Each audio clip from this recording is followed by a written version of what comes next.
देखो, चैप्टर का नाम है कैपिटल एंड रेवेन्यू ट्रांजैक्शन। इसमें हम लोग पढ़ेंगे कैपिटल नेचर का चीज और रेवेन्यू नेचर का चीज होता क्या है। देखो, कैपिटल नेचर के अंदर दो चीज आता है। पहला कैपिटल रिसिट और दूसरा कैपिटल एक्सपेंडिचर। और रेवेन्यू के अंदर आता है रेवेन्यू रेसिट, रेवेन्यू एक्सपेंडिचर। अब ये होता क्या है? देखो, कैपिटल नेचर का चीज वो होता है जो कम से कम एक साल से ज्यादा के लिए हम लोग करते हैं, वो खर्चा। कैपिटल एक्सपेंडिचर वो खर्चा है जो हम लोग मोर देन 1 ईयर के लिए करते हैं। जैसे कि जब हम लोग परचेस करते हैं घर, तो ये कैपिटल एक्सपेंडिचर है। क्यों? क्योंकि अगर हम लोग घर खरीदते हैं तो उस घर का बेनिफिट हम लोग मोर देन 1 ईयर के लिए लेंगे। अगर हम लोग कोई भी तरीके का लोन पे ऑफ करते हैं, तो लोन पे ऑफ करना क्या है? डेफिनेटली लॉन्ग टर्म लोन पे ऑफ करना क्या है? हम लोग बहुत साल तक उस लोन को यूज किए और उसके बाद आज उसको पे ऑफ कर रहे हैं।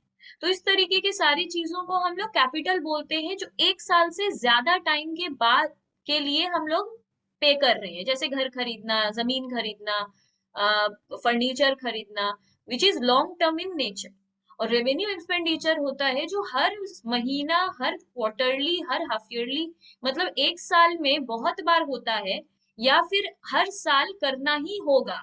मतलब जो हर साल कंपलसरी है, जो करना ही होगा। जैसे कि हम लोग सेल करते हैं, तो सेल तो हर वक्त बिजनेस में होता रहता है। ये हम लोग का रेवेन्यू रिसेट है। और फिर हम लोग जब सैलरी पे करते हैं, तो ये हम लोग का रेवेन्यू एक्सपेंडिचर है। हर मंथ एम्प्लॉयज को सैलरी पे करना पड़ता है। लाइटिंग एक्सपेंडिचर हर मंथ होता है। तो जो चीज हर मंथ होता है, मतलब रिकरिंग नेचर का होता है। रिकरिंग का मतलब होता है कंटिन्यूअसली। तो जो भी चीज रिकरिंग नेचर का होता है, वो रेवेन्यू नेचर का होता है। और जो भी चीज नॉन रिकरिंग नेचर का होता है, जैसे हम लोग अगर आज बिल्डिंग खरीदे हैं, तो जरूरी नहीं है नेक्स्ट मंथ खरीदना ही होगा, या फिर नेक्स्ट ईयर खरीदना ही होगा।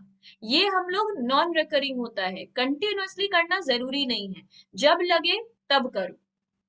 तो ये डिफरेंस है। और डेफर्ड रेवेन्यू एक्सपेंडिचर क्या होता है, ये ध्यान से समझ लो। ये एक तीसरा टाइप का चीज है। जैसे जो भी चीज कैपिटल नेचर का होता है, वो हमेशा बैलेंस शीट में आता है। It always appear in balance sheet.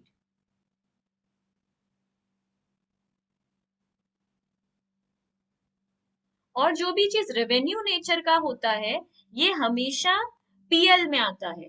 तो इट ऑलवेज अपीयर इन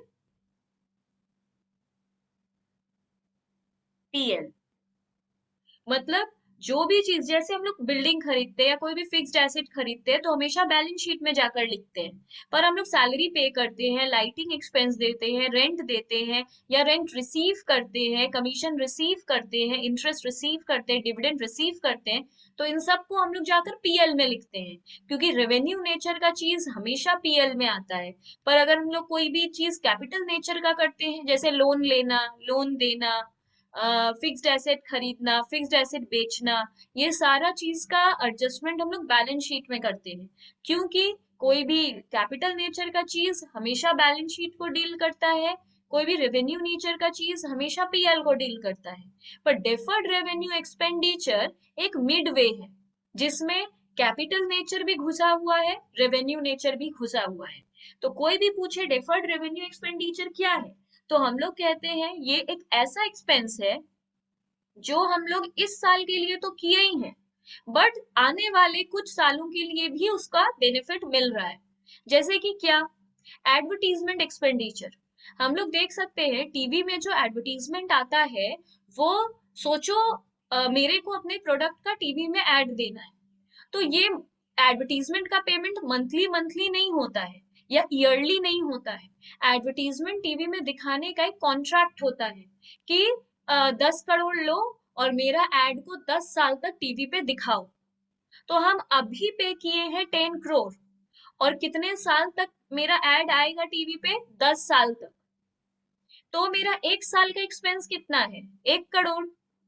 तो हम पीएल में आकर टू एडवर्टीजमेंट एक्सपेंस बोलकर 1 करोड़ डालेंगे, और बाकी 9 करोड़ को फिर कहाँ लिखेंगे? वो तो आने वाले 9 साल का मतलब पेमेंट है, जो मैंने अभी कर दिया है। तो उसको कहाँ लिखेंगे? उसको जाके बैलेंस शीट में लिख देंगे, एसेट साइड में। डेफर्ड एडवर्टीजमेंट एक्सपेंडिचर बोलकर। इससे ये पता चल जाता है कि 1 करोड़ अभी पीएल में आया है, वो 1 साल का है, और 9 करोड़ हम लोग का बैलेंस शीट में एसेट साइड में दिख रहा है, जैसे कि प्रीपेड दिखता था। पर प्रीपेड हम लोग सिर्फ नेक्स्ट 1 साल के लिए करते हैं, नेक्स्ट कुछ मंथ के लिए करते हैं, आगे का 9 साल के लिए कोई प्रीपेड एक्सपेंस नहीं करता है, इसलिए इसको डेफर्ड बोलते हैं। तो फिर नेक्स्ट ईयर क्या होगा? फिर नेक्स्ट ईयर 1 करोड़ फिर से पीएल में लिख देंगे और बैलेंस शीट में 8 करोड़ हो जाएगा। फिर नेक्स्ट ईयर का पीएल में 1 करोड़ डाल देंगे, बैलेंस शीट में 7 करोड़ हो जाएगा। ऐसा करते करते बैलेंस शीट से 10 साल में वो खत्म हो जाएगा, और 10 साल के पीएल में वो स्प्रेड हो जाएगा, वो 10 करोड़। तो इस तरह basically deferred revenue expenditure act करता है। तो ये एक ऐसा एक्सपेंस है जिसको हम इनकर तो इस अकाउंटिंग पीरियड में किए हैं, इस साल किए हैं, पर इसका बेनिफिट हमको कुछ फ्यूचर तक मिलता रहेगा। इसका एग्जाम्पल एडवर्टीजमेंट एक्सपेंडिचर, ये पीएल में भी दिखाई देता है 1 साल के लिए, और बाकी खर्चा जो फ्यूचर बेनिफिट का है वो दिखाई देगा बैलेंस शीट में। And revenue expenditure for future benefit will appear in balance sheet. तो इसके साथ ऐसा है। अब और भी इसका एग्जाम्पल्स तो है वैसे, वो हम नीचे लिस्ट में लिखवा देंगे। फिर एग्जाम्पल है रेवेन्यू एक्सपेंडिचर का। रेवेन्यू एक्सपेंडिचर का कुछ लिस्ट है।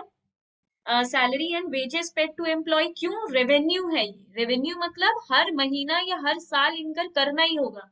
जैसे रेंट, डेप्रिसिएशन हर महीना नहीं होता है, पर हर साल देना ही होगा।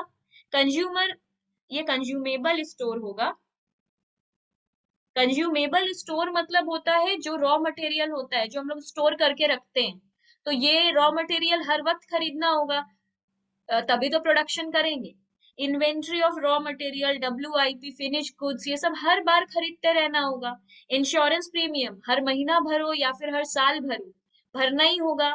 Taxes and legal expense, miscellaneous expense, ये सब रेवेन्यू नेचर का क्यों है? क्योंकि हर बार करना ही होगा, कंपलसरी है, रिकरिंग नेचर का है। देखो, ये जो पहला पॉइंट दिया है, ये जो पहला पॉइंट दिया है कि कैरेज स्पेंट ऑन मशीनरी, एक चीज याद रखना है हम लोगों को।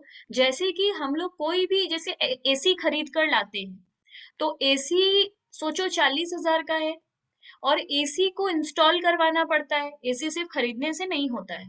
तो एसी जब इंस्टॉल करवाएंगे तो से वो 2000 मेरे से लिया, तो एसी के ऊपर इंस्टॉलेशन एक्सपेंस कितना है एसी खरीदने के ऊपर? 2000। तो अगर कोई भी मेरे से पूछे कि तुम्हारा एसी का कॉस्ट क्या है, तो हम बोलेंगे 42,000। क्यों? क्योंकि कोई भी एक्सपेंडिचर अगर हम लोग फिक्स्ड एसेट के ऊपर करते हैं जो उसको यूज करने के लायक तक बनाता है, जैसे एसी सिर्फ खरीद के ले आए 40,000 में, तो उसका कोई यूज नहीं है, वो पड़ा है मेरे घर पे, हम उसको यूज नहीं कर पाएंगे। उसको यूज करने के लिए मेरे को इंस्टॉलेशन एक्सपेंस भी इनकर करना पड़ा। एसी को लाने में सोचो, वो बोला कि लेकर आए हैं हम लोग, इतना कुछ गाड़ी भाड़ा दे दीजिए, तो 500 रुपया उसको दे दिए। ये जितना एक्सपेंस हम किए एसी को यूजेबल बनाने तक, वो सारा खर्चा उसके कॉस्ट प्राइस पे ऐड हो जाता है। तो बैलेंस शीट में जब हम लोग एसी को लिखेंगे तो 42,500 लिखेंगे। क्यों? उसका कॉस्ट प्राइस है 40,000, इंस्टॉलेशन एक्सपेंस हुआ उसके ऊपर 2,000, कैरेज लिया वो उसके लिए 500। उसी तरह यहाँ पे मशीनरी हम परचेज किए हैं और उसके लिए उसको परचेज और इंस्टॉल करने के लिए कैरेज दिए हैं। तो याद रहे, कोई भी एक्सपेंस अगर हम फिक्स्ड एसेट के ऊपर कर रहे हैं, मशीन के लिए हम कर रहे हैं कैरेज पे, तो मशीन फिक्स्ड एसेट है, फिक्स्ड एसेट के लिए मेरे को कैरेज पे करना पड़ रहा है, तो ये मशीन के कॉस्ट प्राइस में ऐड होकर बैलेंस शीट में आएगा। तो ये है कैपिटल एक्सपेंडिचर।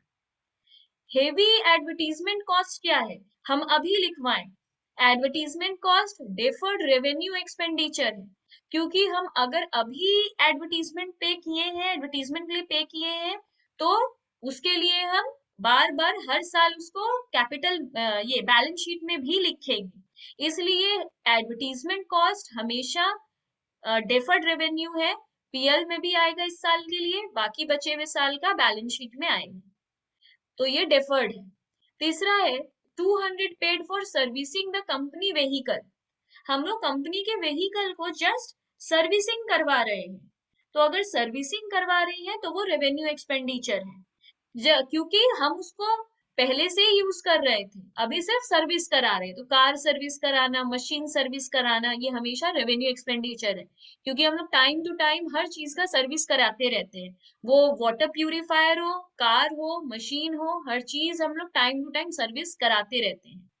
तो ये रेवेन्यू है। Construction of basement, basement banana means premise बना रहे हैं, बिल्डिंग बना रहे हैं, तो ये मेरा फिक्स्ड एसेट कंस्ट्रक्ट कर रहे हैं, इसलिए ये कैपिटल एक्सपेंडिचर है।